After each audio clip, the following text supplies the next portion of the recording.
In this video, I'll show you how to program universal remote for Vizio TV. Step 1. Power on and prepare. Make sure your Vizio TV is on. Check that your universal remote has fresh batteries. Look up the Vizio brand codes for your specific remote model. Step 2. Enter the Vizio code. Press and hold the TV or setup button on the remote. While holding, enter the correct 4 or 5-digit code for Vizio. Release the TV button once the light starts blinking. Step 3. Verify the connection.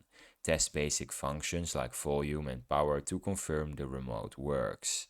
If it does not respond, repeat the steps with another Vizio code. Once working, the remote is now programmed for your Vizio TV. And that's how you program a universal remote for your Vizio TV. If you found this video helpful, then please subscribe. If you have any questions, leave them in the comments. Bye.